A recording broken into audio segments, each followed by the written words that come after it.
மதிப்புக்கும் மரியாதைக்குரிய மாண்புமிகு முதலமைச்சர் மற்றும் மாண்புமிகு அமைச்சர் பெருமக்கள், மாண்புமிகு சட்டமன்ற உறுப்பினர்கள், மாவட்ட செயலாளர்கள், அணி தலைவர்கள், பகுதி கிளை தளபதி நெஞ்சில் குடியிருக்கும்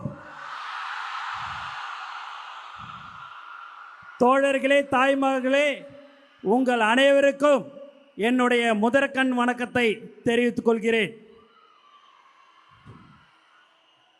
இங்கு நான் ஒரு அமைச்சராக இங்கே நிற்கிறேன் அப்படின்னு சொன்னால் அது எனக்கோசம் மக்கள் ஓட்டு போடவில்லை.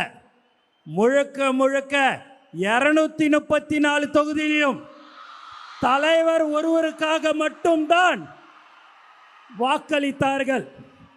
அதற்கு நாங்கள் உண்மையாக இருந்து மக்களுக்கு சேவை செய்வோம் என்பதை இந்த நேரத்தில் தெரிவித்துக் கொள்கிறேன்.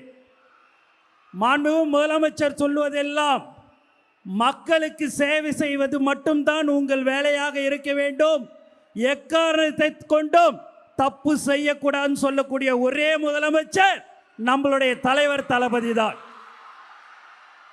எப்போதும் சட்டமன்ற உறுப்பினராக இருக்கலாம், அமைச்சராக இருக்கலாம், ஆனால் நான் என்றும் தலைவர் தளபதியுடைய தொண்டனாக கடைசி காலம் வரைக்கும் இருப்பேன் என்று கூறிக்கொண்டு எனக்கு வாய்ப்பு கொடுத்த அனைத்து நல்ல உள்ளங்களுக்கும் நன்றி கூறி விடைபெறுகிறேன்.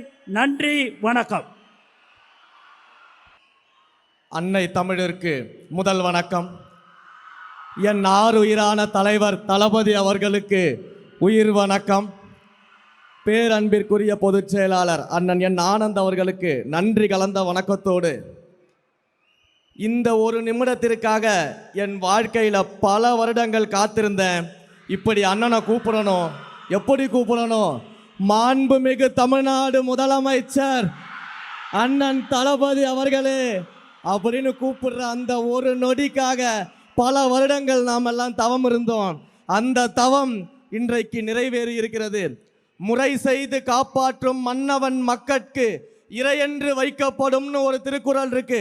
நீதி நெறி தவறாமல் ஆட்சி நடத்தும் ஆட்சியாளரை மக்கள் தலைவராக இறைவனாக கொண்டாடுவார்கள் அப்படிங்கிற திருக்குறள் நம்முடைய மாண்புமிகு முதலமைச்சர் அவர்களுக்கு பொருந்தும்.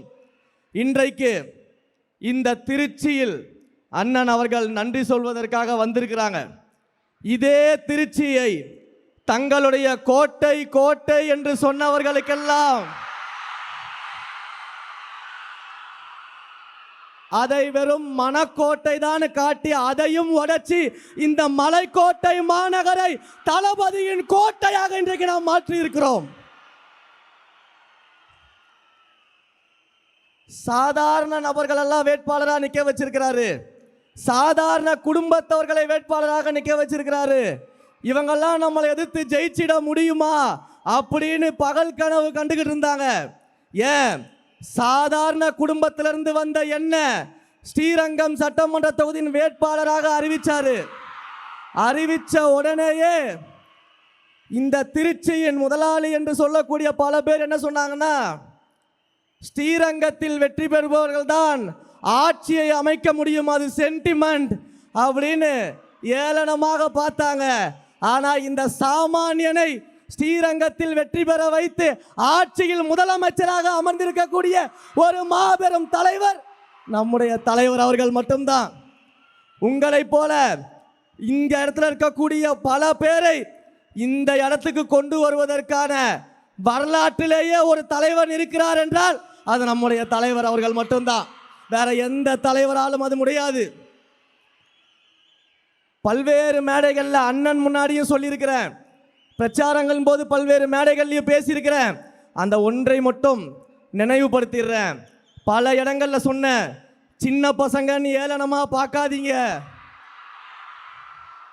இந்த சின்ன பசங்க என்ன செய்வாங்கன்னு காட்டுவோன்னு பல மேடைகளில் நான் பேசியிருக்கிறேன், அண்ணன் முன்னாடியும் பேசியிருக்கிறேன்.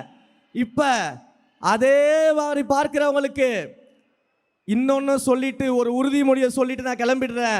எழுதி வச்சுக்கோங்க, இந்த சின்ன பசங்க இந்த சின்ன பசங்க வருங்காலத்துல எதிர்க்கட்சியே இல்லாத சட்டமன்றத்தில் எங்கள் அண்ணனை முதலமைச்சராக அமர வைப்போம். இது வருங்காலத்தின் வரலாறாக மாறும்.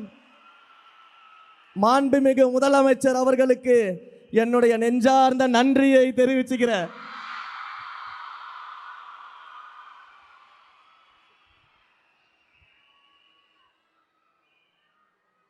நன்றி.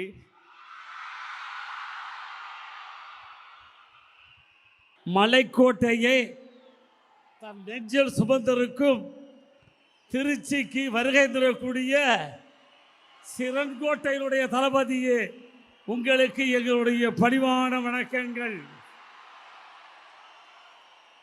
கலை உலகத்திலே நாங்கள் கண்டோம், களிப்புற்றோம். தமிழகத்தினுடைய வெற்றி கழகத்தினுடைய தலைவராக இருந்தோம், வாழ்த்து பாடினோம். ஆனால் தமிழகத்தினுடைய முதலமைச்சராக பொறுப்பேற்று, மக்கள் விரும்புகின்ற முதல்வராக பொறுப்பேற்று வந்திருக்கிறீர்கள்.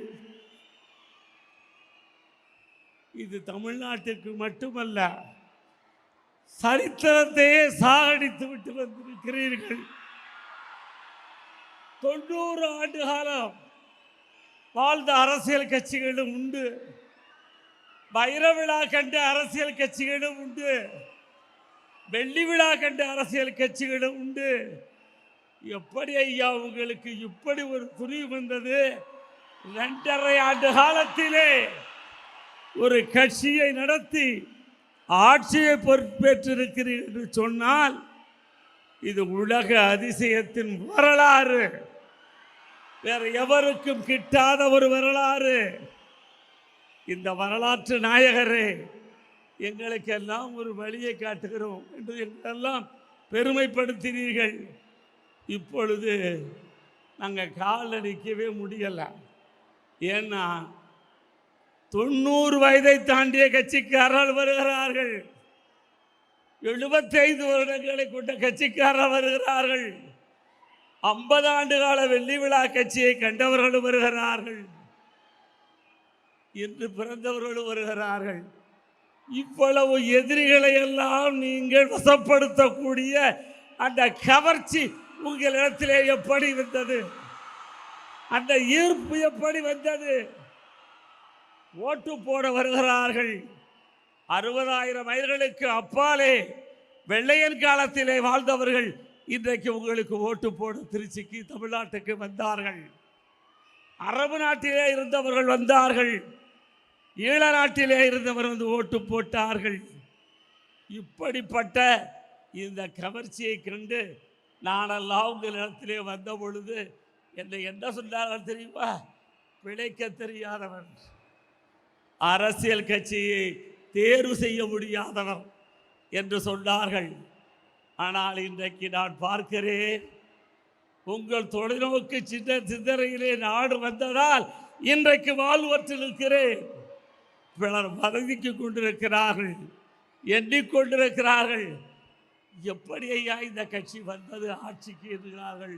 இதை ஆராய்ச்சி செய்வதற்கே உலக நாடுகளே ஒன்று கூடி பல்வேறு பல்கலைக்கழகத்திலே ஆட்சியை ஆய்வு செய்வதற்கு இருக்கிறார்கள். அப்படிப்பட்ட திறம் வாய்ந்த தலைவர் அவர்களே, வாழுங்கள் பன்னெடுங்காலம், வளருங்கள் புகழோடு. தமிழ் கூறும் நல்லுலகத்திற்காக நீங்கள் எடுக்கக்கூடிய வாளுக்கு நாங்கள் துணை இருப்போம். முதல் முறையாக வந்தீர்கள், உங்களுக்கு வாள் கொடுத்தோம். இன்றைக்கு ஆட்சி பொறுப்பேற்று வந்திருக்கிறீர்கள், உங்களுக்கு செங்கோல் தருகிறோம். இந்த செங்கோல் வளையாமல் எங்கள் திருச்சிராப்பள்ளியின் மண்ணிற்கு மகிமை சேர்க்கின்ற வகையிலே வந்திருக்கிறீர்கள். வருக வருக வருக.